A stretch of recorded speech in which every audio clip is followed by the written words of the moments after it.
Hello students, today I will discuss chapter pollination. But before the starting the chapter, important to know what is female reproductive part in flower, what is male reproductive part in flower.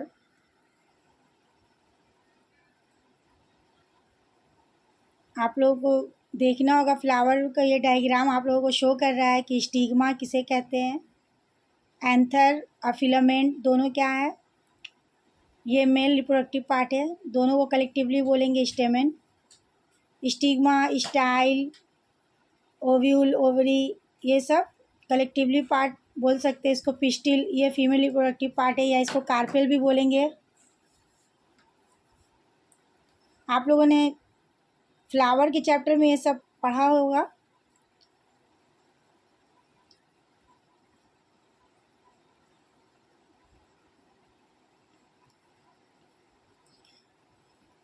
Now let's start the chapter pollination. What is pollination?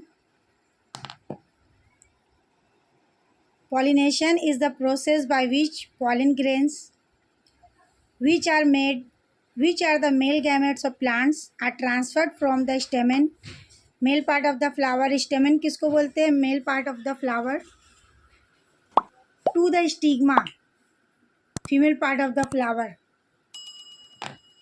This can occur through the action of wind, water, insect, birds or other animals. Pollination एक ऐसा process है जिसमें pollen grain, flower का pollen grain जो male gametes और plants से transfer होकर के फीमेल यानी स्टिग्मा तक पहुंचता है, तो पॉलिनेशन का प्रोसेस होता है। ये प्रोसेस किसके थ्रू होता है? विंड, वाटर, इंसेक्ट, बर्ड्स और अदर एनिमल्स।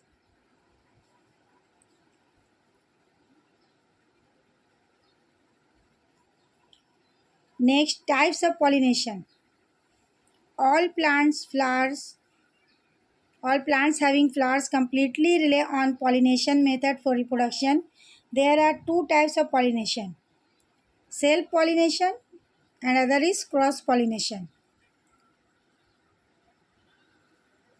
जो यहाँ डायग्राम के जरिए एक्सप्रेस किया जा रहा है, सेल्फ पॉलिनेशन एक ही यानी सेम फ्लावर के ही पॉलन ग्रेन, स्टिग्मा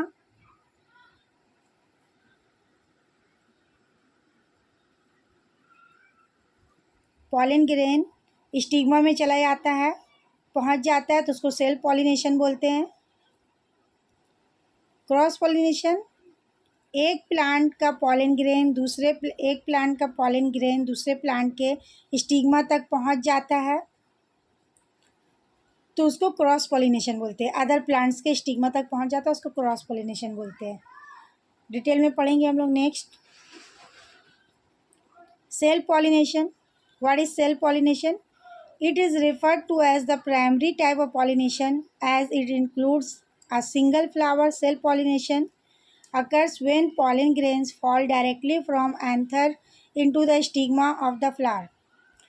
यानी सेम फ्लावर के ही पॉलन ग्रेन स्टिग्मा से एंथर से स्टिग्मा में गिर जाता है पॉलन ग्रेन, एक ही सेम फ्लावर के, तो उसको सेल्फ पॉलिनेशन बोलते हैं। This process quite simple and fast which leads to a reduction in genetic diversity as the sperm and egg cell of the flower share some genetic information. Diagram में वही show हो रहा है, same flower के anther से pollen grain stigma में गिर जाता है, स्टिग्मा तक पहुंच जाता है विंड के ज़रिया, वाटर के ज़रिया या बर्ड्स के ज़रिया या इंसेक्ट के ज़रिया, तो उसको सेल्फ पॉलिनेशन कहते हैं।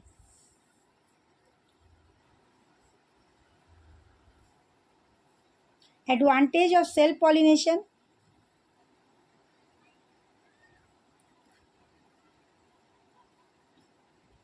Self pollination ensure that received character are eliminated. The wastage of the pollen grain is very less compared to cross pollination. In the process of self pollination, the purity of the race is maintained as there is no diversity in the genes. In self-pollination, there is no involvement of external factor like wind, water and other pollinating agent. Self pollination में same flower के ही pollen grain anther से stigma में पहुंच जाता है। इसमें किसी भी पॉलिनेटिंग एजेंट की ज़रूरत नहीं पड़ती, इसलिए इसको सेल्फ पॉलिनेशन कहते हैं। इसका एडवांटेज है कि यहाँ पे पॉलिनेटिंग एजेंट्स की ज़रूरत नहीं पड़ती। डिसएडवांटेज क्या क्या है? The major disadvantage of self-pollination is there is no mixing up of genes, due to which the vigor and vitality of the race are reduced. The immunity to disease is reduced in the resultant offspring.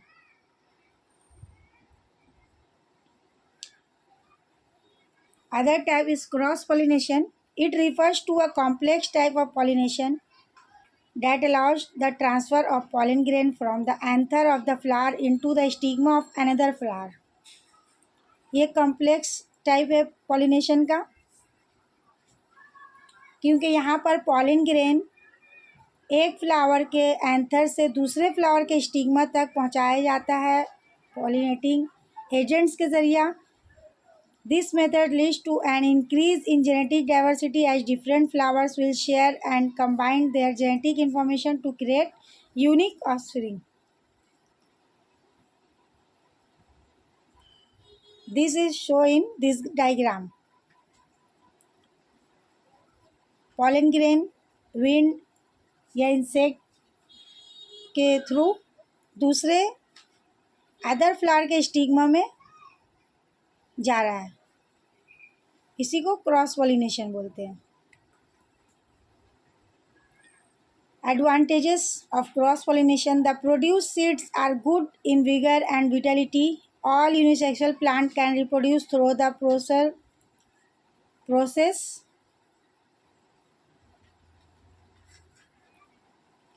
of cross pollination. The receive character in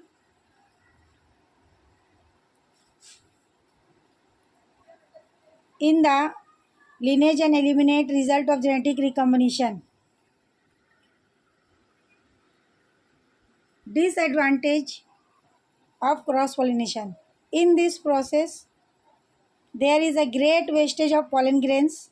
एक flower से दूसरे flower तक जाने के लिए बहुत सारा गिर जाता है, वेस्ट हो जाता है pollen grain. Due to genetic recombination during meiosis, there are chance of elimination of good qualities and addition of unwanted characteristics in offspring. Nature favour cross pollination in the following veg. Nature भी favour करता है cross pollination को ही, यानी ज़्यादा cross pollination ही अकर होता है in the following veg. Unisexuality: papaya and cucumber have unisexual flowers. That means different male and female flowers either born on different plant or same plants. Number 2, dichogamy. Maturation of androecium and gynoecium occurs at different times. Example, in apple, stigma matures before anther protogamy. Number 3, self-sterility. This is a condition in which even if the stigma receive pollen from the anther of the same flower, the pollen falls to undergo further. Difference between cross-pollination and self-pollination.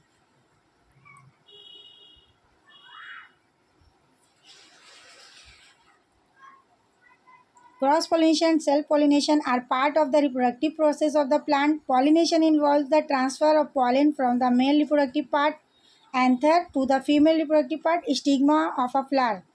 Cross-pollination occurs in plants that are genetically different and promotes genetic diversity, while self-pollination occurs in the genetically same plants and it limits the genetic variation. What are pollinating agents?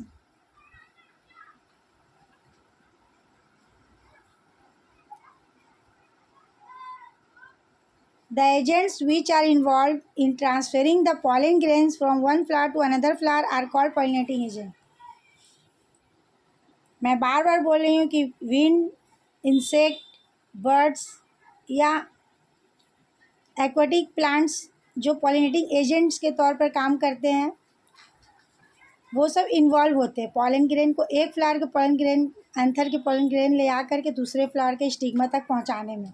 उन्हीं को pollinating agents बोलते हैं। Some example of biotic and abiotic pollinating agents are as follows.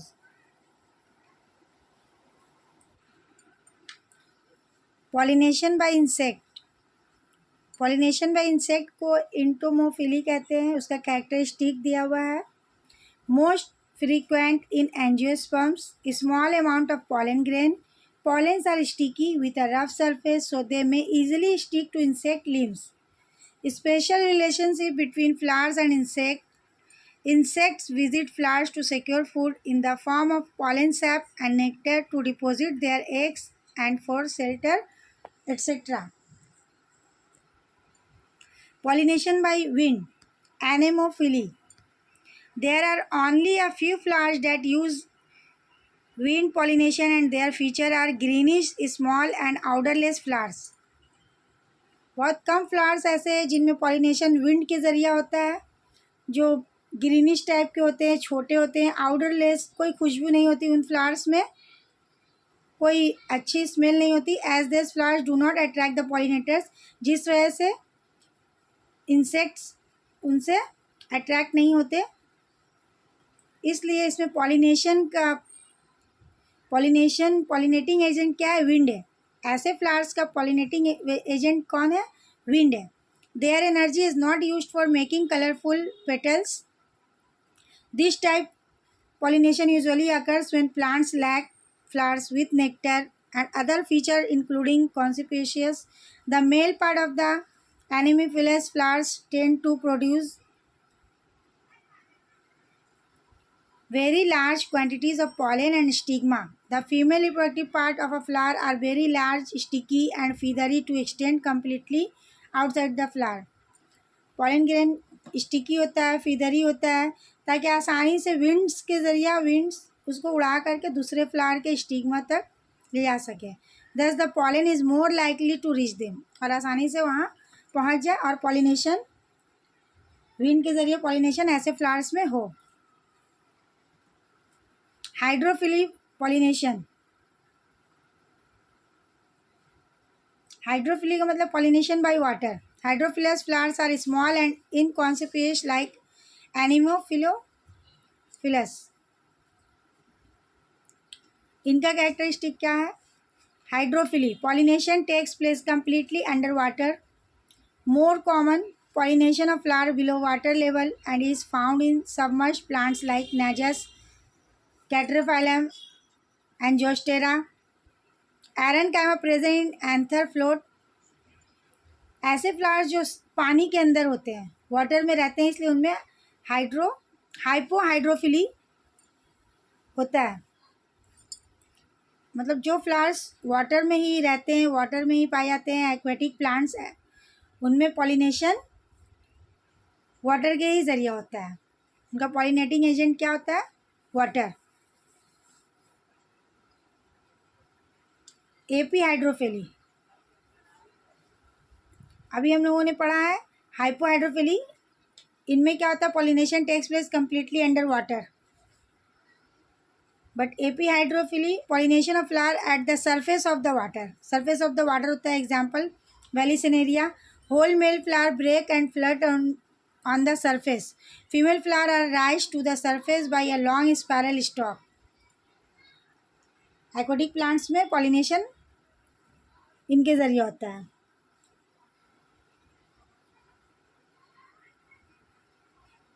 Pollination by animals, zoophily बोलते हैं उनको, इस process को बोलेंगे zoophily. Animals play an important role in plant reproduction.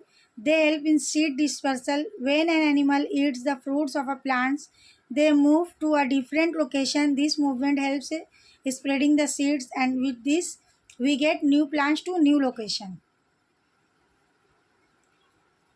Animals कोई fruits खाते हैं किसी plants के, उसके बाद खाने के बाद वो जब दूसरी जगह मूव करते हैं तो वो जो सीड्स, फ्रूट्स का सीड्स वगैरह जो पड़ा हुआ होता है ज़मीन में, उनके पैरों के ज़रिए लग करके दूसरी जगह पहुंच जाता है जहां फिर एक नया पौधा। Artificial pollination is known as also anthropophily. Artificial pollination is done by human beings. This process is also called the anthropophily. If there are any difficulties in the pollination process through abiotic or biotic agents, the artificial method of pollination is performed by spreading pollen grains over the female flowers. Hybridization technique are also used in this process. जब cross pollination और self pollination से कुछ problem होता है, दोनों process में कुछ problem होता है, तब आर्टिफिशियल पॉलिनेशन का यूज़ करके पॉलिनेशन किया जाता है। जब पॉलिनेटिंग एजेंट बायोटिक या अबायोटिक एजेंट्स में कुछ प्रॉब्लम होता है, यूज़ करने के बाद भी पॉलिनेशन नहीं होता फ्लावर्स में, तब आर्टिफिशियल पॉलिनेशन को यूज़ किया जाता है।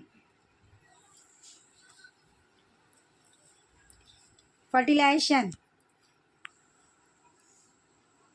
these pollen tubes grow through the pollen penetrate the ovule which contains the egg or the female gametes.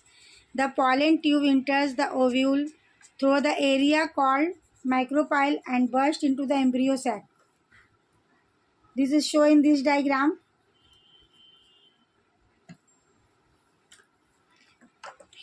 The sperm travels to the egg and fuses with it, resulting in fertilization. The fertilization results in zygote formation in plants which later develop into a fruit.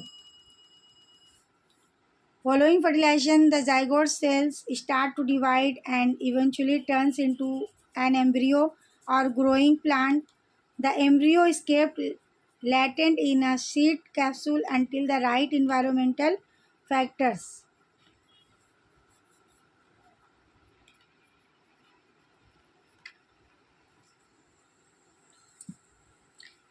Next, what is double fertilization?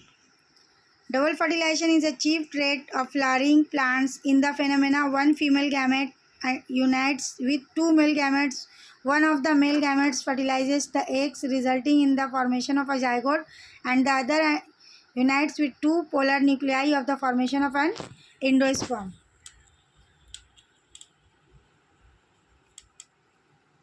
Floral parts. Floral parts of the plant.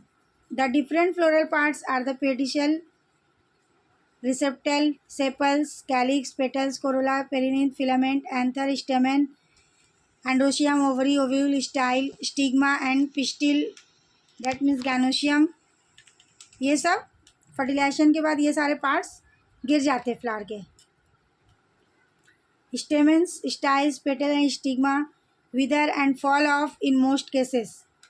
ज़्यादातर cases में ये सब गिर जाते हैं। The calyx में remain intact in a dry and shrivelled state और it may fall off. Ovary will be transform into a fruit covered by fruit wall formed due to transformation of ovarian wall. The fruit wall can be fleshy, dry or hard. Ovules will be transformed into seeds.